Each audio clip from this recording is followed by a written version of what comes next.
إن الحمد لله نحمده ونستعينه ونستغفره ونؤمن به ونتوكل عليه ونعوذ بالله من شرور أنفسنا ومن سيئات أعمالنا من يهده الله فلا مضل له ومن يضلله فلا هادي له ونشهد أن لا إله إلا الله وحده لا شريك له ونشهد أن سيدنا مولانا محمدا عبده ورسوله أرسله بالحق بشيرا ونذيرا صلى الله تعالى عليه وعلى آله وأصحابه وبارك وسلم تسليما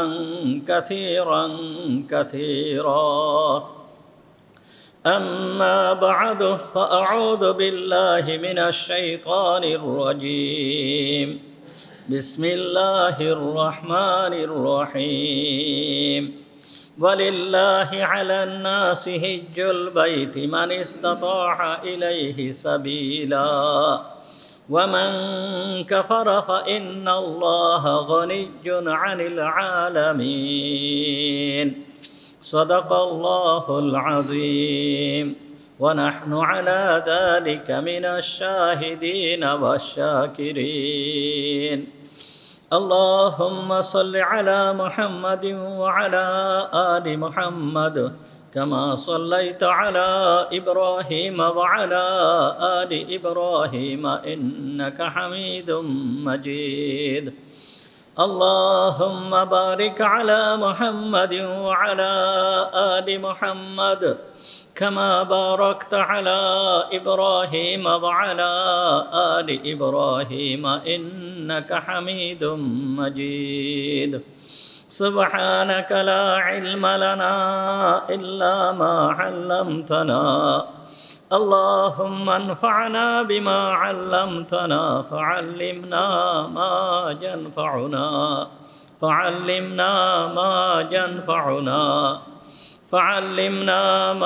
ينفعنا وزدنا علما رب اشرح لي صدري ويسر لي أمري واحلل عقدة من لساني يفقهوا قولي اللهم طهر قلوبنا عن غيرك ونفر قلوبنا بنور معرفتك ربنا تقبل منا إنك أنت السميع العليم وتب علينا إنك أنت التواب الرحيم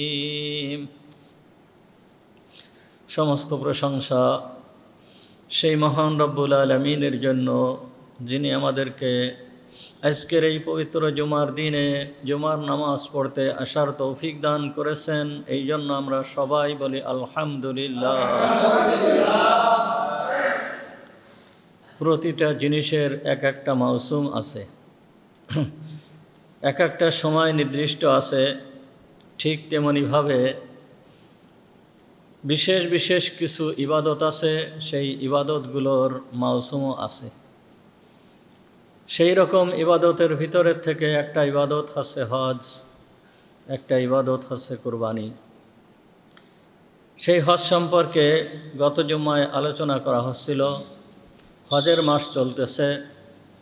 কুরআনুল কারিমে হজের মাস সম্পর্কে বলা হয়েছে আল হাজ্জু আশহুরুম মা'লুমাত। হজ নির্দিষ্ট কয়েকটা মাসের ভিতরেই হজ পালন করতে হয়। মুহাম্মদুর রাসূলুল্লাহ সাল্লাল্লাহু আলাইহি ওয়াসাল্লাম এই আশহুরুম মা'লুমাতের ব্যাখ্যা করছেন শাওয়ালু ওয়া যুলকাদাতু ওয়া যুলহিজ্জা। শাওয়াল মাস, যুলকাদ মাস এবং যুলহিজ্জা মাস। তাহলে এই কয় মাস হচ্ছে হজের মাস। আল্লাহর বান্দারা এই সময়ে হজ করার জন্য দূর দূরান্ত থেকে সেই বাইতুল্লাহর দিকে ছুটতে থাকে। যেহেতু এখন যাতায়াতের সুবিধা হয়ে গিয়েছে, অল্প সময়ের ভিতরে মক্কাতুল মুকাররমায় পৌঁছা যায়, কিন্তু আগে তো আর এইরকম ছিল না। আগে দূর দূরান্ত থেকে আসতে হতো। আমাদের এই দেশের লোকেরাও যেই সময় জাহাজে হজে যেত তখনও তাদের প্রায় 3 মাসের মতন সময় লাগতো যাওয়া আসা দিয়ে। এই জন্য এই যে 3 মাস, এই 3 মাসকে আশহুরুল হজ বলা হয়েছে, হজের মৌসুম বলা হয়েছে। হজের স্লোগান সারা বিশ্বব্যাপী চলতেছে। সমস্ত জায়গায় যেইখানে যাওয়া হোক না কেন এখন শুধু মুখরিত হচ্ছে লাব্বাইক আল্লাহুম্মা লাব্বাইক, লাব্বাইক লা শারীকা লাক লাব্বাইক, ইন্নাল হামদা ওয়ান নি'মাতা লাকা ওয়াল মুলক লা শারীকা লাক। এই যে তালবিয়া, এই তালবিয়া আকাশে চলতেছে, বাতাসে চলতেছে, পানিতে চলতেছে, জমিনে চলতেছে, সমস্ত জায়গায় এই স্লোগান আর এই স্লোগান, হাজিদের মুখ থেকে এই স্লোগান উচ্চারিত হচ্ছে। হজ ইসলামের গুরুত্বপূর্ণ একটা ইবাদত, শুধু ইবাদত নয়, ইসলামের অত্যন্ত গুরুত্বপূর্ণ একটা বিধান। ইসলামের যে 5টি রোকন রয়েছে, অর্থাৎ 5টি স্তম্ভ রয়েছে, এই 5টি স্তম্ভের ভিতরের একটা স্তম্ভ হচ্ছে হজ। মুহাম্মদুর রাসূলুল্লাহ সাল্লাল্লাহু আলাইহি ওয়াসাল্লাম বর্ণনা করেন, বুখারী শরীফের ভিতরে বর্ণনা আসছে। হাদিসটি হযরতে ইবনে ওমর রাদিয়াল্লাহু তাআলা আনহু থেকে বর্ণিত। মুহাম্মদুর রাসূলুল্লাহ সাল্লাল্লাহু আলাইহি ওয়াসাল্লাম বলেন, বুনিয়াল ইসলাম আলা খামসিন শাহাদাতি আল্লাহ ইলাহা ইল্লাল্লাহ ওয়া আন্না মুহাম্মাদার রাসূলুল্লাহ ওয়া ইকামিস সালাতি ওয়া ইতাইজ যাকাতি ওয়াল হজ্জি ওয়া সাওমি রমাজান। হুজুর আকরাম সাল্লাল্লাহু আলাইহি ওয়াসাল্লাম বলেন, ইসলামের ভিত্তি 5টা জিনিসের উপর। 1 নম্বর হচ্ছে কালেমা লা ইলাহা ইল্লাল্লাহ, অর্থাৎ এই বাক্যে সাক্ষ্য দেওয়া যে আল্লাহ ছাড়া অন্য কোনো মাবুদ নাই এবং মুহাম্মদুর রাসূলুল্লাহ সাল্লাল্লাহু আলাইহি ওয়াসাল্লাম আল্লাহর রসুল। এটা হচ্ছে 1 নম্বর ভিত্তি। আর ইসলামে প্রবেশ করতে হলে এই ভিত্তি ছাড়া প্রবেশ করা যায় না। এরপর মুহাম্মদুর রাসূলুল্লাহ সাল্লাল্লাহু আলাইহি ওয়াসাল্লাম বলেন, ইকামিস সালাত, নামাজ আদায় করা। 3 নম্বর হুজুর আকরাম সাল্লাল্লাহু আলাইহি ওয়াসাল্লাম বলেন, ইতাইজ যাকাত, যাকাত প্রদান করা। 4 নম্বর হুজুর বলেন আল হজ। 4 নম্বর ভিত্তি হচ্ছে হজ। 5 নম্বর ভিত্তির কথা মুহাম্মদুর রাসূলুল্লাহ সাল্লাল্লাহু আলাইহি ওয়াসাল্লাম বলেন, ওয়া সাওমু রমাদান, রমজান মাসে রোজা রাখা। তাহলে ইসলামের যে 5টি ভিত্তি আছে, এই 5টি ভিত্তির ভিতরের একটা গুরুত্বপূর্ণ রোকন, সেটা হচ্ছে হজ। হজ ফরজ। হজ ফরজ ইবাদত, কোনো নফল ইবাদত নয়, সুন্নাত ইবাদত নয়, মুস্তাহাব ইবাদত নয়। হজ হচ্ছে ফরজ ইবাদত। আল্লাহ তাআলা হজকে ফরজ করেছেন সমর্থবান ব্যক্তিদের উপরে, যারা বাইতুল্লাহ পর্যন্ত পৌঁছাতে পারবে, বাইতুল্লাহ পর্যন্ত পৌঁছানোর ক্ষমতা থাকবে, অর্থাৎ শারীরিক সুস্থতা থাকবে এবং আর্থিক সচ্ছলতা থাকবে, এদের উপরে হজ ফরজ। কুরআনুল কারীমের ভিতরে মহান রব্বুল আলামিন বলতেছেন, সূরা আল ইমরানের 97 নম্বর আয়াতের ভিতরে আল্লাহ তাআলা বলতেছেন, ওয়ালিল্লাহি আলান নাসি হিজ্জুল বাইতি মান ইসতাতা ইলাইহি সাবিলা। ওয়ালিল্লাহি আলান নাসি হিজ্জুল বাইত, আল্লাহ তাআলা যেই সমস্ত ব্যক্তিরা বাইতুল্লাহ পর্যন্ত পৌঁছাতে সমর্থ রাখে, এই সমস্ত ব্যক্তিদের উপরে আল্লাহর জন্য ওই বাইতুল্লাহর হজ করাকে আল্লাহ তাআলা ফরজ করেছেন। আল্লাহ তাআলা বাইতুল্লাহর হজ করাকে ফরজ করেছেন। ওয়ামান কাফারা ফা ইন্নাল্লাহা গনিয়্যুন আনিল আলামিন, যেই ব্যক্তি এই হজ করবে না, হজ করলো না, ফরজ হওয়া সত্ত্বেও হজ করলো না, তাতে আল্লাহর কিছু যায় আসে না, আল্লাহর কোনো সমস্যা হবে না, আল্লাহর কিছু যায় আসে না। একথা মহান রব্বুল আলামিন কুরআনুল কারীমের ভিতরে একথা বলতেছেন। সুতরাং এই আয়াতের দ্বারা আমরা বুঝতে পারলাম যে হজ ফরজ। তাছাড়া মুহাম্মদুর রাসূলুল্লাহ সাল্লাল্লাহু আলাইহি ওয়াসাল্লাম পরিষ্কারভাবে বলেছেন যে আল্লাহ তাআলা তোমাদের উপরে হজকে ফরজ করেছে।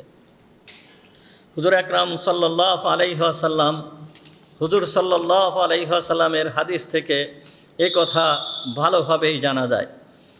এই হাদিসটাও সহিহ মুসলিম শরীফের ভিতরে আসছে। হাদিসটি হযরতে আবু হুরায়রা রাদিয়াল্লাহু তাআলা আনহু থেকে বর্ণিত। হযরত আবু হুরায়রা রাদিয়াল্লাহু তাআলা আনহু বলতেছেন, খতাবানা রাসূলুল্লাহ সাল্লাল্লাহু আলাইহি ওয়াসাল্লাম, হুজুর আকরাম সাল্লাল্লাহু আলাইহি ওয়াসাল্লাম আমাদেরকে খুতবা দিলেন, অর্থাৎ আমাদের সামনে উনি ওয়াজ করলেন, কথাবার্তা বললেন, আমাদেরকে সম্বোধন করলেন। ফাকাল, হুজুর আকরাম সাল্লাল্লাহু আলাইহি ওয়াসাল্লাম বলেন, আইয়ুহান নাস, হে লোকেরা, কদ ফরাদাল্লাহু আলাইকুমুল হজ্জা, আল্লাহ তাআলা তোমাদের উপরে হজকে ফরজ করেছেন। কদ ফরাদাল্লাহু আলাইকুমুল হজ্জা, আল্লাহ ফরজ করেছেন তোমাদের উপরে হজ। তাহলে এই হাদিসের থেকে পরিষ্কারভাবে আমরা বুঝতে পারলাম যে হুজুর বলতেছেন আল্লাহ তোমাদের উপরে হজকে ফরজ করেছেন। এরপর হুজুর আকরাম সাল্লাল্লাহু আলাইহি ওয়াসাল্লাম বলতেছেন, ফাহুজ্জু, সুতরাং তোমরা হজ করো। যেহেতু আল্লাহ হজ ফরজ করেছেন, সুতরাং তোমরা হজ করো। এ কথা যখন হুজুর আকরাম সাল্লাল্লাহু আলাইহি ওয়াসাল্লাম বললেন, তখন একজন ব্যক্তি দাঁড়িয়ে গেলেন। দাঁড়িয়ে বলতেছেন, ফাকালা রাজুলুন, এক ব্যক্তি বলল, কুল্লু আমিন ইয়া রাসূলুল্লাহ, হে আল্লাহর রসুল, এই হজটা কি প্রত্যেক বছর জন্য ফরজ করা হয়েছে? অর্থাৎ আল্লাহ যে হজকে ফরজ করেছেন, এই হজ কি প্রত্যেক বছর করতে হবে? প্রত্যেক বছরই কি ফরজ? প্রত্যেকটা বান্দার উপরে প্রত্যেক বছর কি এই হজ ফরজ? ফা সাকাতা, হুজুর আকরাম সাল্লাল্লাহু আলাইহি ওয়াসাল্লাম কোনো কথা বললেন না। এই সময় কোনো কথা বললেন না। যখন হুজুর সাল্লাল্লাহু আলাইহি ওয়াসাল্লাম কোনো কথা বললেন না, তখন ওই ব্যক্তি আবার জিজ্ঞেস করছে, আবার জিজ্ঞেস করছে, তিনবার জিজ্ঞেস করছে। ক্বালাহা সালাসান, তিনবার এই কথা জিজ্ঞেস করছে। যখন তিনবার জিজ্ঞেস করার পরে ফাকালা রাসূলুল্লাহ সাল্লাল্লাহু আলাইহি ওয়াসাল্লাম, হুজুর আকরাম সাল্লাল্লাহু আলাইহি ওয়াসাল্লাম তখন বললেন, লাউ কুলতু নাআম লা ওয়াজাবাত, যদি আমি বলতাম হ্যাঁ, তাহলে এই হজ প্রত্যেক বছরের জন্য ওয়াজিব হয়ে যেত।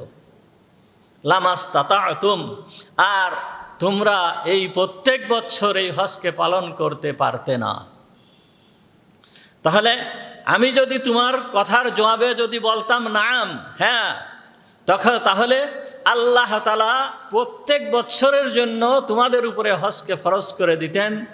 আর যদি প্রত্যেক বছরের জন্য হজকে ফরজ করে দিত, তাহলে তোমরা এইটা আদায় করতে সক্ষম হতে না, তোমরা গুনাহগার হয়ে যেতে, তোমাদের পক্ষে এই হজ আদায় করা সম্ভব হতো না। সুম্মা কাল, অতঃপর মুহাম্মদুর রাসূলুল্লাহ সাল্লাল্লাহু আলাইহি ওয়াসাল্লাম বলেন, জারুনি মা তারাকতুকুম, হে আমার সাহাবীরা, তোমরা আমাকে আমার অবস্থার উপরে ছেড়ে দাও। তোমরা আমাকে আমার অবস্থার উপরে ছেড়ে দাও। তোমাদেরকে আমি যেই অবস্থায় রাখি সেই অবস্থার উপরে তোমরা থাকো। তোমাদেরকে যেই অবস্থার উপরে রাখি সেই অবস্থার উপরে থাকো।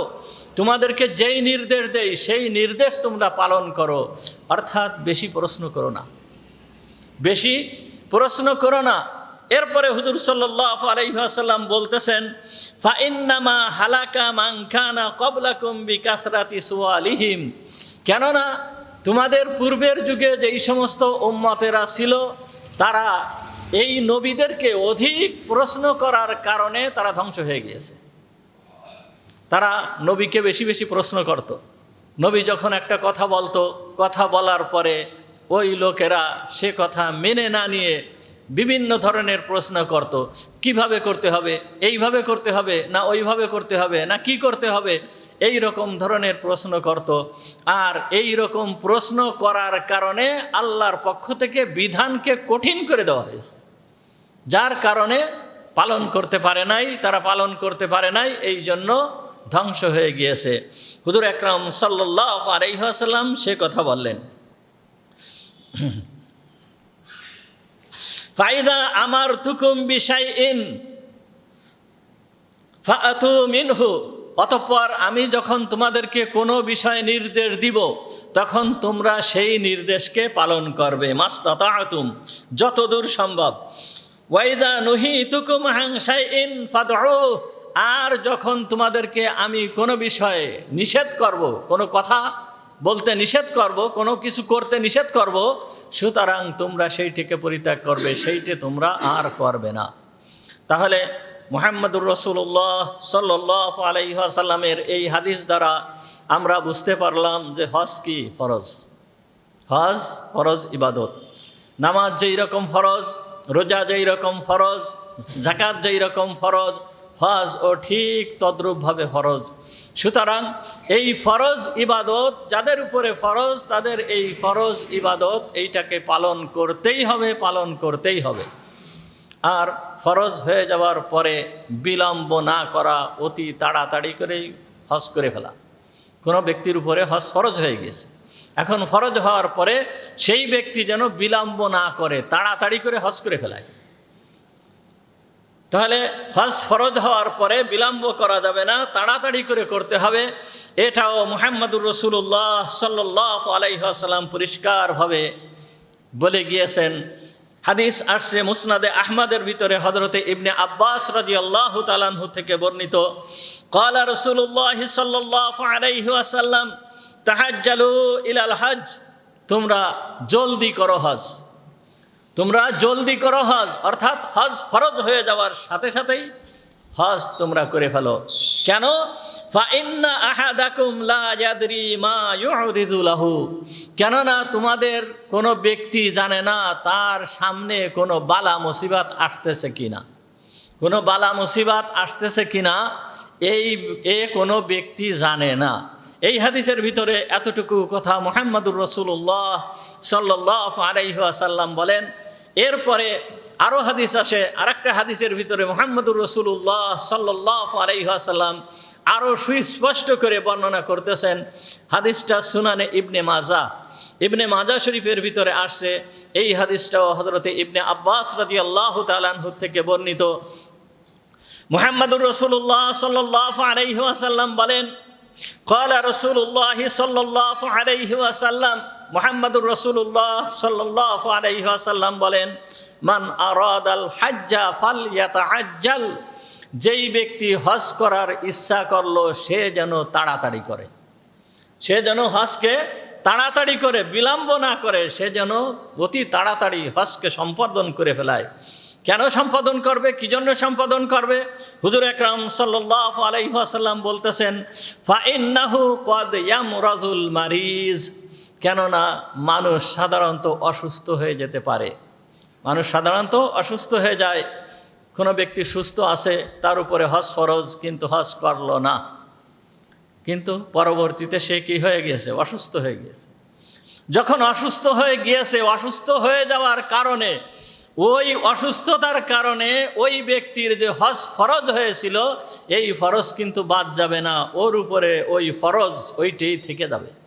সুতরাং অসুস্থ হয়ে যাওয়া যেতে পারে, এই জন্য হুজুর আকরাম সাল্লাল্লাহু আলাইহি ওয়াসাল্লাম বলতেছেন যে ইয়ামরুজুল মারিজ, যে মানুষ অসুস্থ হয়ে যেতে পারে, সুতরাং হজকে তাড়াতাড়ি করো।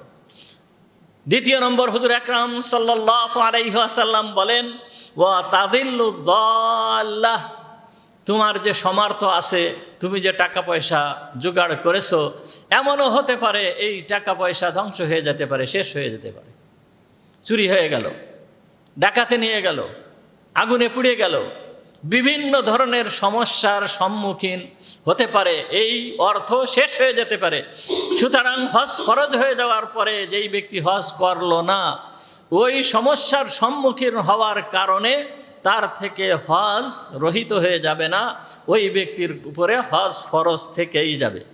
এরপরে আরও মুহাম্মদুর রাসূলুল্লাহ সাল্লাল্লাহু আলাইহি ওয়াসাল্লাম বলেন, ওয়া তা'রিদুল হাজাতু, তার সামনে কোনো প্রয়োজন এসে যেতে পারে, এমন প্রয়োজন আসছে যে এই প্রয়োজনের কারণে সে টাকা পয়সা শেষ করে ফেলেছে, টাকা পয়সা খরচ করে ফেলেছে।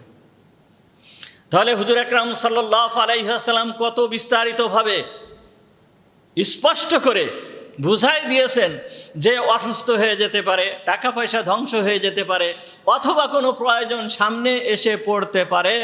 এই জন্য হজে বিলম্ব করা যাবে না, হজকে অতি তাড়াতাড়ি করতে হবে, অতি তাড়াতাড়ি করতে হবে। এই জন্য হজ তাড়াতাড়ি করা এইটাই হচ্ছে উত্তম, এইটাই হচ্ছে উত্তম।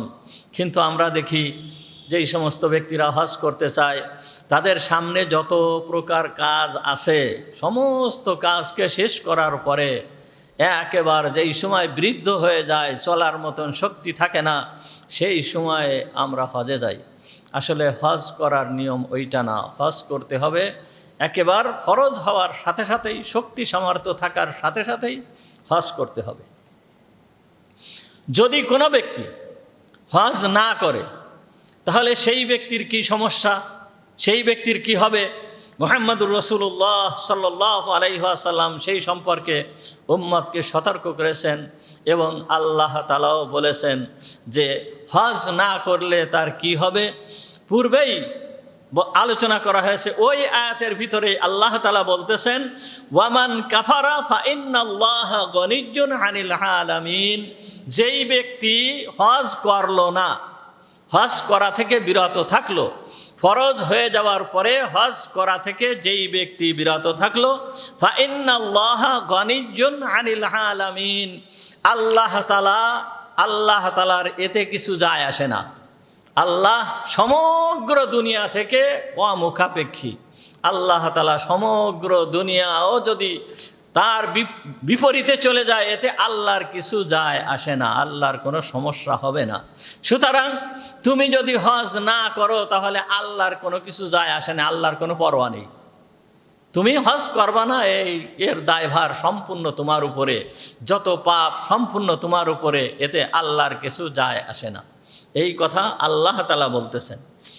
হাদিসের ভিতরে আসছে, পরিষ্কারভাবে হাদিস আসছে, মুহাম্মদুর রাসূলুল্লাহ সাল্লাল্লাহু আলাইহি ওয়াসাল্লাম বলেন, যদি কোনো ব্যক্তি হজ না করে ওই ব্যক্তি ইমানের সঙ্গে মৃত্যু হবে কি হবে না এই নিয়ে সন্দেহ আছে, সন্দেহ থেকে যায় এবং কিয়ামতের ময়দানে বড় কঠিন অবস্থার সম্মুখীন হবে ওই ব্যক্তি। দেখেন হুজুর আকরাম সাল্লাল্লাহু আলাইহি ওয়াসাল্লাম বলতেছেন, তিরমিজি শরীফের ভিতরে হাদিস আসছে, হযরতে আলী ইবনে আবি তালিব রাদিয়াল্লাহু তাআলা আনহু থেকে হাদিস বর্ণিত। হুজুর আকরাম সাল্লাল্লাহু আলাইহি ওয়াসাল্লাম বলেন, মান মালাকা সাদান ওয়া রাহিলাতান। যেই ব্যক্তির সামর্থ্য থাকলো, যেই ব্যক্তির সামর্থ্য থাকলো, যেই সামর্থ্যের কারণে সে তুবাল্লিগুহু ইলা বাইতিল্লাহ, যে বাইতুল্লাহ পর্যন্ত পৌঁছাতে পারে, মানে এমন সামর্থ্য বাইতুল্লাহ পর্যন্ত পৌঁছানোর তার সামর্থ্য আছে। অর্থাৎ যাওয়ার জন্য যে সোয়ার লাগে, যান লাগে, অর্থাৎ এখন বর্তমান টাকা পয়সা, বিমান ভাড়া, অন্যান্য খরচ যেইগুলো আছে এইটা তার আছে এবং শারীরিক সুস্থতাও আছে। এই ব্যক্তি ওয়ালাম ইয়াহুজ্জা, এই ব্যক্তি হজ করলো না। এই রকম ব্যক্তি যার সামর্থ্য আছে কিন্তু সেই ব্যক্তি কি করলো না? হজ করলো না। ফালা আলাইহি আইয়ামুতা ইয়াহুদিয়ান আও নাসরানিয়্যা। সুতরাং এই ব্যক্তির উপরে আল্লাহর কোনো দায়ভার নাই যে সেই ব্যক্তি ইহুদি হয়ে মরুক বা নাসারা হয়ে মরুক, আল্লাহর এতে কোনো কিছু দায়ভার নাই, আল্লাহর এতে কোনো কিছুতে যায় আসে না। তাহলে চিন্তা করতে পারছেন, আল্লাহর সাহায্য ছাড়া যদি কোনো ব্যক্তি ইন্তেকাল করে তাহলে ওই ব্যক্তির ঈমান নিয়ে যাওয়া কি সম্ভব? ঈমান নিয়ে যাওয়া কি সম্ভব? কখনোই সম্ভব না। ঈমানের সময়, মৃত্যুর সময় এমনভাবে শয়তান এসে ধোঁকা দেয়, এমনভাবে শয়তান এসে ধোঁকা দেয়, ওই সময়ে ঈমান নিয়ে যাওয়ার জন্য একমাত্র আল্লাহর সাহায্য তার সহযোগী হয়।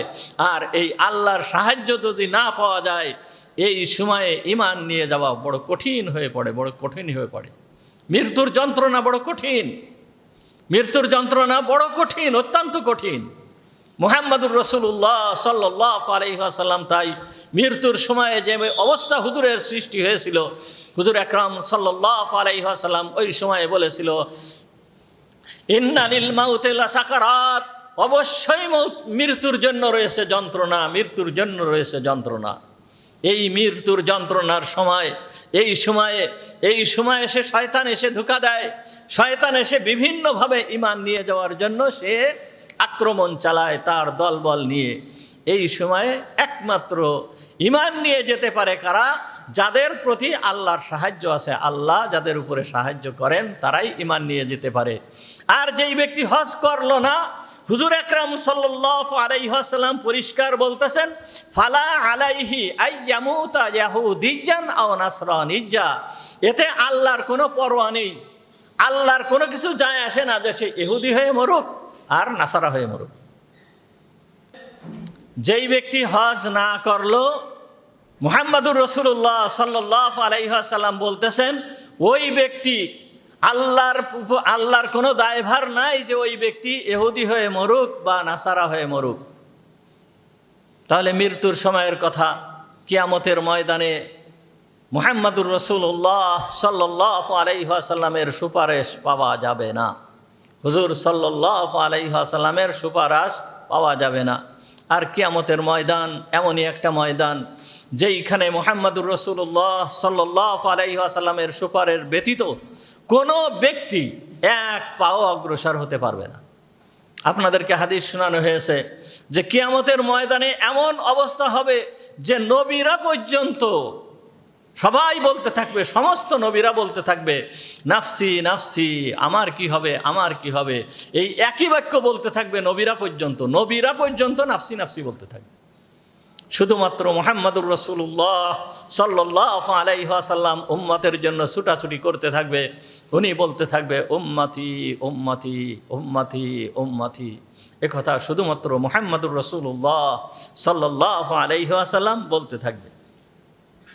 দেখেন হাদিস আসছে, হযরতে আয়েশা সিদ্দিকা রাদিয়াল্লাহু তাআলা আনহা, হযরতে আয়েশা সিদ্দিকা রাদিয়াল্লাহু তাআলা আনহা একদিন, আয়েশা সিদ্দিকা থেকে বর্ণিত, আন্নাহা যাকারাতিন নার ফাবাকাত, হযরত আয়েশা সিদ্দিকা রাদিয়াল্লাহু তাআলা আনহা একদিন ক্রন্দন করতেছিলেন।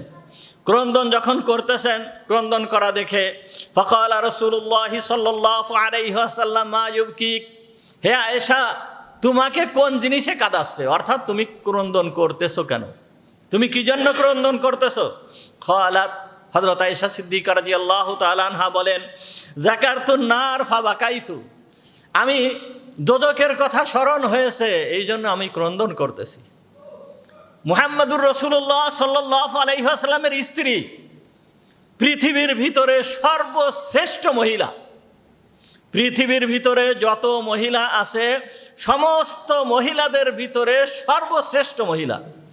4 জন মহিলার নাম উল্লেখ করেছেন হুজুর আকরাম সাল্লাল্লাহু আলাইহি ওয়াসাল্লাম, 3 জনের কথা উল্লেখ করেছেন, ফাতিমা, খাদিজা, 4 জন, ফাতিমা রাদিয়াল্লাহু তাআলা আনহা, হযরতে খাদিজা রাদিয়াল্লাহু তাআলা আনহা, হযরতে মারিয়াম আর হযরতে আসিয়া, ফিরাউনের স্ত্রী আসিয়া। এই 4 জনের কথা হুজুর সাল্লাল্লাহু আলাইহি ওয়াসাল্লাম উল্লেখ করেছেন। এরা হচ্ছে সমগ্র মহিলাদের ভিতরের শ্রেষ্ঠ মহিলা হচ্ছে এই 4 জন। এই 4 জন মহিলার কথা উল্লেখ করার পরে রাসূলুল্লাহ সাল্লাল্লাহু আলাইহি ওয়াসাল্লাম বলেন, এদের ভিতরে আয়েশার ফজিলত সব থেকে উপরে। আয়েশা রাদিয়াল্লাহু তাআলা আনহার ফজিলত এদের ভিতরে সব থেকে উপরে। যেই সময় জান্নাতি মহিলারা জান্নাতে প্রবেশ করবে, জান্নাতে প্রবেশ করার পরে জান্নাতি যেই সমস্ত রমণীরা আছে সেই সমস্ত রমণীরা জান্নাতের হুরগুলোকে, জান্নাতের হুররা সেই স্বামীদেরকে পাওয়ার পরে তারা গান শুরু করে দেবে, গান গাতে থাকবে, নাশিদ পড়তে থাকবে। কি গান গাতে থাকবে তারা কি উচ্চারণ করতে থাকবে? নাহনুল খালিদাতু ফালা নুবিদু, নাহনুর রাদিহাতু ফালা নাসখাতু। এইভাবে তারা এই ধরনের গান তারা গেতে থাকবে, স্বামীদেরকে নিয়ে এই ধরনের আনন্দ করতে থাকবে। নাহনুল খালিদাতু ফালা নুবিদু, যে আমরা তোমাদের সঙ্গে সদা সর্বদা থাকবো, আমরা কখনোই তোমাদের থেকে আলাদা হব না, আমরা সদা সর্বদা তোমাদের প্রতি সন্তুষ্ট থাকবো, আমরা তোমাদের প্রতি কখনোই অসন্তুষ্ট হব না। এই হুরদের এর উত্তরে হযরতে আয়েশা সিদ্দিকা রাদিয়াল্লাহু তাআলা আনহা এই হুরদের উত্তরে উনি বলবেন, ওই সময়ে কুন্না মুসাল্লিনা ওয়ালাম তুসাল্লিনা, যে আমরা নামাজ আদায় করেছি, তোমরা নামাজ আদায় করনি, সুতরাং আমাদের উপরে তোমাদের ফজিলত নাই, আমরাই সব থেকে শ্রেষ্ঠ। আমরা রোজা রেখেছি, তোমরা রোজা রাখো নাই, সুতরাং আমাদের উপরে তোমাদের ফজিলত নাই, আমরাই সর্বশ্রেষ্ঠ। তা আয়েশা সিদ্দিকা রাদিয়াল্লাহু তাআলা আনহার মর্যাদা মর্তবা কোথায়? সমগ্র উম্মতের ভিতরে সব থেকে বড় ফকিহ, সব থেকে বড় আলেম এই হযরতে আয়েশা সিদ্দিকা রাদিয়াল্লাহু তাআলা আনহা ছিলেন। এই আয়েশা সিদ্দিকা রাদিয়াল্লাহু তাআলা আনহা ইনি কি বলতেছেন? যাকারতুন নার, হে আল্লাহর রাসূল, দোজখের কথা স্মরণ হয়েছে তাই ক্রন্দন করতেছি। এরপরে হযরতে আয়েশা সিদ্দিকা রাদিয়াল্লাহু তাআলা আনহা বলেন, ফাহাল তাযকুরুনা আহলিকুম ইয়াউমাল কিয়ামাহ, হে আল্লাহর রাসূল, আপনার এই পরিবারের কথা কি কিয়ামতের ময়দানে আপনার মনে থাকবে? দেখেন হুজুর আকরাম সাল্লাল্লাহু আলাইহি ওয়াসাল্লাম তখন কি বলেন? ফাকালা রাসূলুল্লাহ সাল্লাল্লাহু আলাইহি ওয়াসাল্লাম, মুহাম্মাদুর রাসূলুল্লাহ সাল্লাল্লাহু আলাইহি ওয়াসাল্লাম বলেন, আম্মা ফি সালাসি মাওয়াতিনা, তিনটা জায়গা আছে, এমন জায়গা, ওই জায়গায় লা ইয়াযকুরু আহাদুন আহাদা, এই তিনটে জায়গায় কেউ কাউকে স্মরণ করবে না। তিনটা জায়গা কিয়ামতের ময়দানে এমন ভয়াবহ হবে, সেই তিনটা জায়গায় কেউ কাউকে স্মরণ করবে না। এই তিনটে জায়গার একটা জায়গা মুহাম্মাদুর রাসূলুল্লাহ সাল্লাল্লাহু আলাইহি ওয়াসাল্লাম বলেন, ইনদাল মিজান, যেই সময় আমল নামা ওজন করা হবে, এই সময়ে বড় কঠিন সময় হবে, এই সময় কেউ কাউকে স্মরণ করবে না। আর একটা সময় হচ্ছে যেই সময়ে আমল নামাকে হাতে দেওয়া হবে, ইনদাল কিতাব, আমল নামা, প্রত্যেকের আমল নামাকে হাতে দেওয়া হবে এই সময়। ওয়াইন্দা সিরাত, আর একটা হচ্ছে জাহান্নামের উপরে একটা পুল স্থাপন করা হবে, ওই পুলের উপর দিয়ে অতিক্রম করে জান্নাতে যেতে হবে। এই সময়টা অত্যন্ত কঠিন সময় হবে, এই সময়ে কেউ কাউকে স্মরণ করবে না। হুজুর আকরাম সাল্লাল্লাহু আলাইহি ওয়াসাল্লাম বলতেছেন, তা কিয়ামতের ময়দানে এই হাদিসের দ্বারা বোঝা যাচ্ছে যে কেউ কাউকে স্মরণ করবে না। অন্যান্য হাদিসের দ্বারা বোঝা যায় কিয়ামতের ময়দানে হুজুর সাল্লাল্লাহু আলাইহি ওয়াসাল্লাম এত ব্যস্ত থাকবেন যে একবার উনি দৌড়াবেন যেই জায়গায় আমল নামা দেওয়া হচ্ছে, আর একবার দৌড়াবেন ফুলসিরাতের কাছে, আর একবার দৌড়াবেন যেই সময় আমল নামা ওজন করা হচ্ছে এই জায়গায়। এইভাবে এই তিন জায়গায় ছুটাছুটি করতে থাকবেন, উম্মতের অবস্থা দেখতে থাকবেন। তা হুজুর সাল্লাল্লাহু আলাইহি ওয়াসাল্লাম যদি কোনো উম্মতকে সুপারিশ না করে, তার জন্য বড় দুর্দশা, তার বাঁচার কোনো পথ নাই। কিয়ামতের ময়দানে তার বাঁচার কোনো পথ নাই। তা যেই ব্যক্তি হজ করলো না, হুজুর সাল্লাল্লাহু আলাইহি ওয়াসাল্লাম ওই ব্যক্তির জন্য সুপারিশ করবেন না, ওই ব্যক্তির জন্য সুপারিশ করবেন না। তাহলে কত বড় ধমকের কথা চিন্তা করে দেখেন। হজ এমনই একটা ইবাদত, যেই ইবাদত করলে এই ইবাদতের লাভ কি?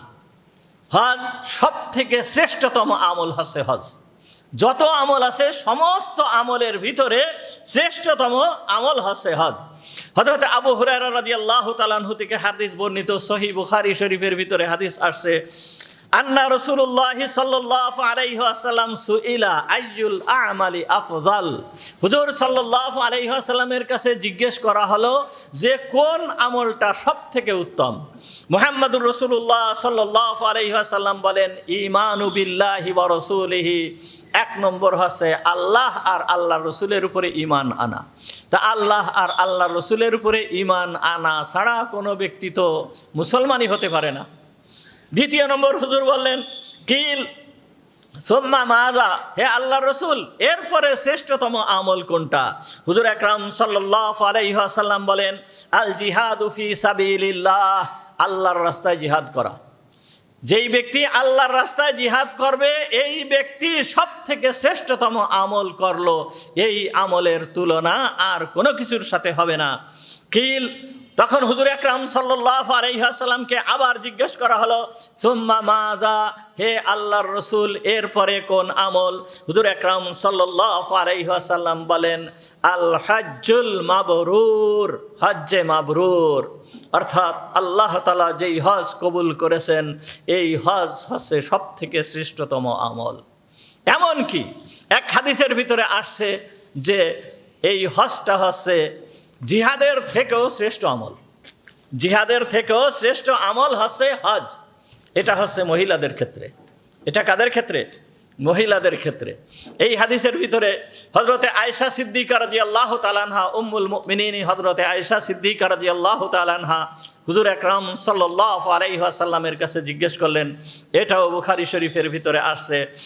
আন আয়েশা উম্মুল মুমিনিন রাদিয়াল্লাহু তাআলা আনহা قالت ইয়া রাসূলুল্লাহ নারাল জিহাদা আফজালুল আমাল। হে আল্লাহর রাসূল, আমরা জিহাদকে দেখি সর্বশ্রেষ্ঠ আমল।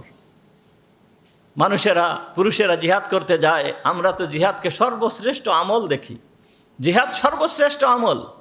যেই ব্যক্তি জিহাদ করতে যায় শহীদ হয়ে যায়, ওই ব্যক্তি মরার সাথে সাথেই জান্নাতে চলে যায়। সুতরাং এই ফজিলতপূর্ণ আমল, আফালা নুজাহিদু, আমরা কি এই ফজিলতপূর্ণ আমল করব না? আমরা কি এই ফজিলতপূর্ণ আমল করতে পারবো না? তখন মুহাম্মদুর রাসূলুল্লাহ সাল্লাল্লাহু আলাইহি ওয়াসাল্লাম বললেন, লা ওয়ালাকিন্না আফজালুল জিহাদ হজ্জুম মাবরুর। না, তোমরা জিহাদ করতে যাবে না, বরঞ্চ তোমাদের জন্য উত্তম জিহাদ, শ্রেষ্ঠ জিহাদ হচ্ছে আল হজ্জুল মাবরুর, মানে হজ্জে মাবরুর, কবুল হজ, ফরজ হজ আদায় করা, এইটাই হচ্ছে তোমাদের জন্য শ্রেষ্ঠ আমল। একথা মুহাম্মদুর রাসূলুল্লাহ সাল্লাল্লাহু আলাইহি ওয়াসাল্লাম হযরত আয়েশা সিদ্দিকা রাদিয়াল্লাহু তাআলা আনহাকে বললেন। তাহলে এখান থেকে জানতে পারলাম যে হজ হচ্ছে সব থেকে শ্রেষ্ঠতম আমল। হজ হচ্ছে জিহাদের থেকেও শ্রেষ্ঠতম আমল। 3 নম্বর ফজিলত দেখেন, যেই ব্যক্তি হজ্জে মাবরুর আদায় করলো, যেই ব্যক্তি হজ করলো, ওই ব্যক্তির প্রতিদান হচ্ছে জান্নাত। ওই ব্যক্তির প্রতিদান জান্নাত। মুহাম্মদুর রাসূলুল্লাহ সাল্লাল্লাহু আলাইহি ওয়াসাল্লাম বলতেছেন, এই হাদিসটা বুখারী শরীফের ভিতরে আসছে, হযরতে আবু হুরায়রা রাদিয়াল্লাহু তাআলা আনহু থেকে বর্ণিত, আন্না রাসূলুল্লাহ সাল্লাল্লাহু আলাইহি ওয়াসাল্লাম قال, হুজুর আকরাম সাল্লাল্লাহু আলাইহি ওয়াসাল্লাম বলেন, আল উমরাতু ইলাল উমরাতি কাফারাতুম বাইনাহুমা। এক উমরা থেকে আরেক উমরা পর্যন্ত, অর্থাৎ কোনো ব্যক্তি উমরা করছে, একটা উমরা করছে, একটা উমরার করার পরে ধরেন পরের বছরে যে আরেকটা উমরা করছে, তাহলে যে এই যে 1 বছর, এই 1 বছরের গুনার কাফারা হচ্ছে এই দুইটা উমরা। হুজুর বলতেছেন যে 2টা উমরা, এই 2টা উমরার মাঝখানের গুনার কাফারা হচ্ছে এই 2টা উমরা। যদি কোনো ব্যক্তি এইভাবে উমরা করে তাহলে তার জীবনের গুনাহ খাতা কি হয়ে যায়? মাফ হয়ে যায়। এটা হচ্ছে উমরার কথা বলতেছে। এরপরে বলতেছে ওয়াল হজ্জুল মাবরুর লাইসা লাহু জাযাউন ইল্লাল জান্নাহ। যেই ব্যক্তি হজ্জে মাবরুর করলো, এর প্রতিদান, এর একমাত্র প্রতিদান আল্লাহ তাআলা তাকে জান্নাত দান করবেন। এটা মুহাম্মদুর রাসূলুল্লাহ সাল্লাল্লাহু আলাইহি ওয়াসাল্লাম বলেন।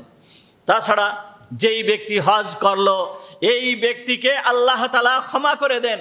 হুজুর আকরাম সাল্লাল্লাহু আলাইহি ওয়াসাল্লাম বলতেছেন, সুনানে তিরমিজির ভিতরে এই হাদিসটা আসছে, মান হাজ্জা ফালাম ইয়ারফাস ওয়ালাম ইয়াফসুক গুফিরা লাহু মা তাকাদ্দামা মিন যামবি। যেই ব্যক্তি হজ করলো এবং এই হজ করার ভিতরে, অর্থাৎ তার হজ্জে মাবরুর হলো। আর হজ্জে মাবরুর কিভাবে হবে?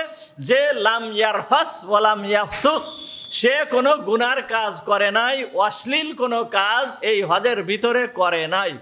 এই রকম ভাবে যেই ব্যক্তি একটা হজ করলো, গুফিরা লাহু মা তাকাদ্দামা মিন যামবি, এই ব্যক্তির জীবনের সমস্ত গুনাহকে ক্ষমা করে দেওয়া হয়। কেমন ক্ষমা করে দেওয়া হয়? কেমন ক্ষমা করে দেওয়া হয়? আরেক হাদিসের ভিতরে, এটাও হযরত এটাও সহিহ বুখারী শরীফের ভিতরে আসছে। এই হাদিসের বর্ণনাকারীও হচ্ছে হযরতে আবু হুরায়রা রাদিয়াল্লাহু তাআলা আনহু। উনি বলতেছেন, সামিতুন নাবিয়্যা সাল্লাল্লাহু আলাইহি ওয়াসাল্লাম ইয়াকুল, আমি নবী সাল্লাল্লাহু আলাইহি ওয়াসাল্লামকে বলতে শুনেছি, মান হাজ্জা লিল্লাহি, যেই ব্যক্তি আল্লাহর জন্য হজ করলো, ফালাম ইয়ারফুস ওয়ালাম ইয়াফসুক, ওই ব্যক্তি কোনো গুনার কাজ করলো না এবং কোনো অশ্লীল কাজ করলো না, রাজাআ কায়াউমিন ওয়ালাদাতহু উম্মুহ, সে গুনাহ থেকে এমন পবিত্র হলো কেমন যেন তার মা আজকেই তাকে ভূমিষ্ঠ করেছে। এই রকম ভাবে ওই ব্যক্তি গুনার থেকে পবিত্র হয়ে যায়, তাহলে হজের কত ফজিলাত আপনি আমি একটু চিন্তা করে দেখি।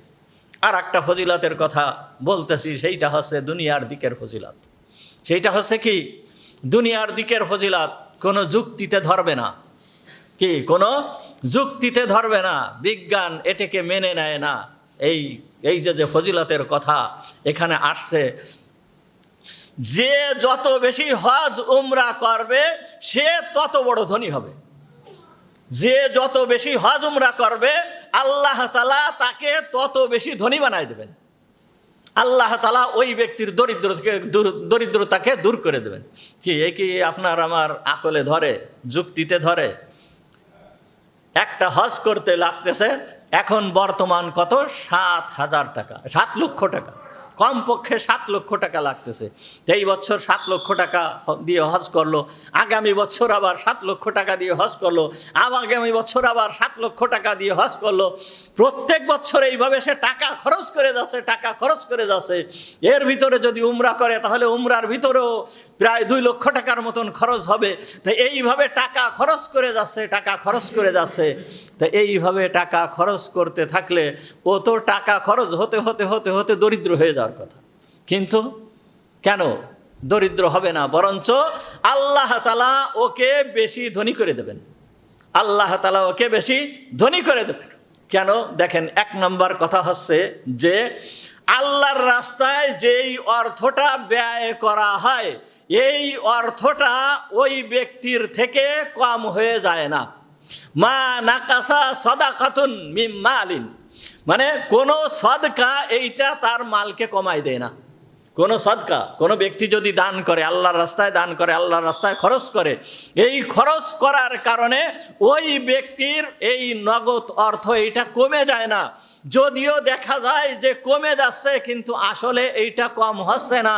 আল্লাহ তাআলা কুদরতিভাবে ওর ভিতরে বরকত দান করে ওই সম্পদকে বাড়ায় দেন।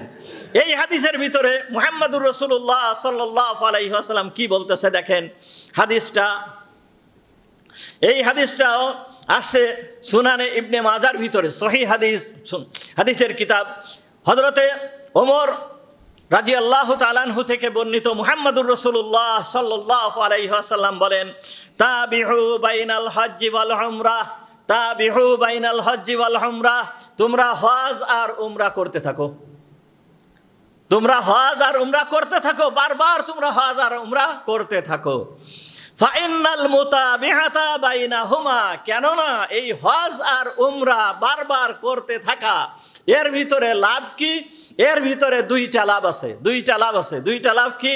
একটা হচ্ছে দুনিয়াবি লাভ, সেইটা হচ্ছে কি, তানফিল ফাকরা ওয়াজ যুনুবা কামা তানফিল কিরু খাবাসাল হাদিদ। যে এই হজ এবং উমরা এইটা দারিদ্রকে এমনভাবে মিটায় দেয়, দারিদ্রকে এমনভাবে ধ্বংস করে দেয়, যেই রকম আপনার লোহার মরিচাকে দূর করার জন্য কি ব্যবহার করে, ওই যে শীষ, মানে ইসের একটা শক্ত দিয়ে ওরা যেন কি বলে আর কি, ওই মোটামুটি না রং করে না, ওই যে একটা দিয়ে ঘষে করে ফেলাই দেয় না, শিরিষ কাগজ না, লোহার, হ্যাঁ ওই উষো না কি যেন ওইটাকে বলে, মানে হাদিসের ওই যাই হোক মোটামুটি হাদিসের ভাষা হচ্ছে ওইটা। যেহেতু সেই সময় তো আর শিরিষ কাগজ টাগজ এইগুলো ছিল না, হুজুর আকরাম সাল্লাল্লাহু আলাইহি ওয়াসাল্লাম বলেন লোহাকে পরিষ্কার, ওই ওই জিনিসটা যেইভাবে লোহাকে পরিষ্কার করে, লোহার জংকে পরিষ্কার করে ধবধবে সাদা বানায় ফেলায়, ঠিক তেমনিভাবে দারিদ্রতাকে হজ এবং উমরা ওইভাবেই দূর করে দেয়। ওই ব্যক্তির কাছে দারিদ্রতা আসতে পারে না, ওই ব্যক্তি দরিদ্র হতে পারে না। আল্লাহ তাআলা ওই ব্যক্তির সম্পদের ভিতরে প্রচুর পরিমাণে বরকত দান করেন, প্রচুর পরিমাণে বরকত দান। তাহলে যেই ব্যক্তি যতবার হজ করবে, যতবার উমরা করবে, আল্লাহ তাআলা ওই ব্যক্তিকে তত বড় ধনী বানাবেন, তত বড় ধনী বানাবেন আল্লাহ তাআলা ওই ব্যক্তিকে। এর বহুত নজির, বহুত দৃষ্টান্ত রয়ে গেছে, ওইগুলো দেওয়ার সময় নেই। তাহলে মূল আলোচনার থেকে আমি বের হয়ে যাব। এখন যেই ব্যক্তি হজ করতে যায়, যারা হজ করতে গিয়েছে বা যা যাচ্ছে, হজের কত বড় ফজিলত দেখেন, কত বড় ফজিলত দেখেন। যেই ব্যক্তি হজ করতে যাচ্ছে, যারা বাড়িতে থাকবে, তাদের উচিত হচ্ছে ওই হজকারীদের জন্য, হজকারীদের থেকে দোয়া চাওয়া। ভাই, আপনি হজে যাচ্ছেন, আপনি আমার জন্য একটু দোয়া করবেন। আপনি হজে যাচ্ছেন, আমাকে যেন ভুলে যায় না, আমার জন্য একটু দোয়া করবেন। তাহলে যারা বাড়িতে থাকবে তারা কি করবে? ওই যেই ব্যক্তি হজ করতে যাচ্ছে, ওই ব্যক্তিকে একটু মাল সামানা আগায় দিবে, ওই ব্যক্তিকে একটু সাহায্য করবে হজে যাওয়ার সময়। যখন এই রকম করতে থাকবে, তাকে হয়তো কিছু হাদিয়া দিল, তার চাচা হজে যাচ্ছে বা প্রতিবেশী হজে যাচ্ছে, তাকে কিছু হাদিয়া দিল, হাদিয়া দিয়ে বলতেছে যে ভাই আমার জন্য একটু দোয়া করবেন, আপনি এই টাকাটা খরচ করবেন। এই রকমভাবে দোয়া করা, এইটা সুন্নাত, এইটা মুহাম্মদুর রাসূলুল্লাহ সাল্লাল্লাহু আলাইহি ওয়াসাল্লাম শিক্ষা দিয়েছেন। কেন? হাজির দোয়াকে আল্লাহ তাআলা ফেরত দেন না, হাজির দোয়াকে আল্লাহ তাআলা কি করেন না? ফেরত দেন না। দেখেন হুজুর আকরাম সাল্লাল্লাহু আলাইহি ওয়াসাল্লাম বলতেছেন, কি বলতেছেন? যে আল হাজ্জু, যেই ব্যক্তি হজ করতে যায়, ওয়াল মুতামিরু, আর যেই ব্যক্তি উমরা করতে যায়, ওয়াল গাজী ফি সাবিলিল্লাহ, আর যেই ব্যক্তি আল্লাহর রাস্তায় জিহাদ করতে যায়। তাহলে কয় ব্যক্তির কথা বলা হলো? কয় ব্যক্তির কথা বলা হয়েছে? 3 ব্যক্তি। কে কে? কে হলো? আপনাদের কি মনোযোগ নেই মোটো? আমি এইখানে বললাম যে কয় ব্যক্তি? 3 ব্যক্তি। একটা হচ্ছে কি আল হাজ্জু মানে হাজি, আর একজন আছে কি আল মুতামিরু মানে উমরাকারী, আর একজন আছে কি গাজী ফি সাবিলিল্লাহ, যে আল্লাহর রাস্তায় জিহাদ করে। তাহলে কয় ব্যক্তি হলো? কে কে? হজকারী, উমরাকারী, জিহাদকারী। হজকারী, উমরাকারী, জিহাদকারী। একটু ভালো করে মনে রাখেন, হজকারী, উমরাকারী, জিহাদকারী, এই 3 ব্যক্তি সম্পর্কে মুহাম্মদুর রাসূলুল্লাহ সাল্লাল্লাহু আলাইহি ওয়াসাল্লাম বলেন ওয়াফদুল্লাহ, এরা হচ্ছে আল্লাহর প্রতিনিধি। এরা হচ্ছে কি? আল্লাহর প্রতিনিধি। দাআহুম ফাআজাবু, আল্লাহ তাআলা এদেরকে ডাক দিয়েছেন, সেই ডাকে ওরা সাড়া দিয়েছে। আল্লাহ তাআলা ওদেরকে ডাক দিয়েছেন, সেই ডাকে ওরা সাড়া দিয়েছে। আর সাড়া দিয়েছে বলেই তো বলতেছে লাব্বাইক, সাড়া দিয়েছেই বলে তো বলতেছে কি লাব্বাইক লাব্বাইক আল্লাহুম্মা লাব্বাইক। হে আল্লাহ, আমি উপস্থিত, আমি হাজির হয়ে গিয়েছি, আমি উপস্থিত, আমি কি হয়েছি? আমি হাজির হয়ে গিয়েছি, আমি তোমার দরবারে হাজির হয়ে গিয়েছি। তা হুজুর কি বলেন? যে দাহুম, আল্লাহ এদেরকে ডাকিয়েছেন, ফাআজাবু, তারা আল্লাহর ডাকে সাড়া দিয়েছেন। ওয়া হাক্কুন আলাল্লাহি আইয়ুতিয়াহুম মা সাআলু, আর আল্লাহর এইটা দায়িত্ব, এই সমস্ত ব্যক্তিরা আল্লাহর কাছে যা চাবে আল্লাহ তাদেরকে তাই দিয়ে দেবেন। তাহলে চিন্তা করেন, এই সমস্ত ব্যক্তিরা যে দোয়া করবে, যা চাবে, আল্লাহ তাআলা ওই সমস্ত ব্যক্তিদেরকে আল্লাহ তাআলা তাই দিয়ে দেবেন। এখন আপনি আমি একটু চিন্তা করে দেখি, যে হাজী সাহেব যদি আপনার জন্য, আমার জন্য দোয়া করে, তাহলে রসুল বলতেছেন এর দোয়া আল্লাহ তাআলা কবুল করেন। এই জন্য যখন যেই সমস্ত ব্যক্তিরা হজে যায়, তার থেকে দোয়া চাওয়া, তার থেকে দোয়া চাওয়া। স্বয়ং মুহাম্মদুর রাসূলুল্লাহ সাল্লাল্লাহু আলাইহি ওয়াসাল্লাম নিজেই দোয়া চেয়েছেন, নিজেই দোয়া চেয়েছেন। তাও দোয়া চাওয়ার পদ্ধতি কি দেখেন, হুজুর আকরাম সাল্লাল্লাহু আলাইহি ওয়াসাল্লাম কিভাবে দোয়া চেয়েছেন। হাদিসটি মুসনাদে আহমদের ভিতরে আসছে। এই হাদিসটাও ইবনে ওমর রাদিয়াল্লাহু তাআলা আনহুর ছেলে থেকে বর্ণিত। উনি বলেন যে ইস্তাআযানা আন্না ওমর অর্থাৎ উনার আব্বা, ইস্তাআযানা নাবিয়্যা সাল্লাল্লাহু আলাইহি ওয়াসাল্লাম ফিল উমরাতি, যে ওমর উমরায় যাবে, তাই হুজুরের কাছে অনুমতি চালো যে হুজুর আমি উমরায় যাচ্ছি, আপনি অনুমতি দেন। এই কথা ওমর রাদিয়াল্লাহু তাআলা আনহু হুজুরকে বলতেছেন। যখন ওমর রাদিয়াল্লাহু তাআলা আনহু এই কথা বললেন, হুজুর আকরাম সাল্লাল্লাহু আলাইহি ওয়াসাল্লাম অনুমতি দিয়ে দিলেন, যাও। ওমর রাদিয়াল্লাহু তাআলা আনহু রওনা হয়েছেন, চলতেছেন। চলার পথে যখন রওনা হয়েছেন তখন ডাক দিয়েছে, হুজুর ডাক দিয়েছেন, ডাক দিয়ে বলতেছেন, ইয়া উখাই, হে আমার ছোট ভাই, তুমি শোনো, আশরিক না ফি সালিহি দুহাইকা ওয়ালা তুনসিনা। হে আমার ছোট ভাই, তুমি তোমার দুয়ার ভিতরে আমাকে শরীক করো, আমাদেরকে শরীক করো, খবরদার আমাদেরকে ভুলে যেও না। রসুল ওমরকে বলতেছেন, তুমি তোমার দুয়ার ভিতরে আমাদেরকে শরীক করো, তুমি ভুলে যেও না। কত বড় কথা চিন্তা করছেন, যে তুমি আমাদের জন্য দোয়া করো আর আমাদেরকে কি করো না, ভুলে যেও না। কেননা ওইটা হচ্ছে, একে তো হাজিদের দোয়া কবুল হয়, আর ওইটা হচ্ছে দোয়া কবুলের স্থান। হজরে আসওয়াদের কাছে দোয়া কবুল হয়, মুলতাজিমের কাছে দোয়া কবুল হয়, মাকামে ইব্রাহিমে দোয়া কবুল হয়, হাতিমে কাবার ভিতরে দোয়া কবুল হয়, মিজাবে রহমাতের ভিতরে ওইখানে দোয়া কবুল হয়, সাফা পাহাড়ের উপরে দোয়া কবুল হয়, মারওয়া পাহাড়ের উপরে দোয়া কবুল হয়, মিনার ময়দানে দোয়া কবুল হয়, মুজদালিফার ময়দানে দোয়া কবুল হয়, আরাফার ময়দানে দোয়া কবুল হয়। সমস্ত স্থান দোয়া কবুল হওয়ার স্থান, দোয়া কবুল হওয়ার স্থান। এই জন্য রসুল বলতেছেন, ইয়া উখাই লা তুনসিনা ফি সালিহি দুআইক, যে খবরদার তুমি আমাকে দোয়াতে ভুলে যেও না, আমাদেরকে দোয়া করতে ভুলে যেও না। তাহলে মুহাম্মদুর রাসূলুল্লাহ সাল্লাল্লাহু আলাইহি ওয়াসাল্লাম হযরতে ওমর রাদিয়াল্লাহু তাআলা আনহুর কাছে দোয়া চাইলেন। তাহলে আমাদের উচিত কি, যেই হাজী সাহেব যাবে সেই হাজী সাহেবকে কি করা, একটু সাহায্য করা, একটু সহানুভূতি করা। যদি এই রকম করি তাহলে আল্লাহ তাআলা হয়তো আপনার আমার ভাগ্য হজ নসিব করবেন, আল্লাহ তাআলা আপনার আমার ভাগ্য হজ নসিব করবেন। ওয়া আখিরু দাওয়ানা আলহামদুলিল্লাহি রাব্বিল আলামিন। আমরা যারা সুন্নাত নামাজ পড়িনি 4 রাকাত ক্বাবলাল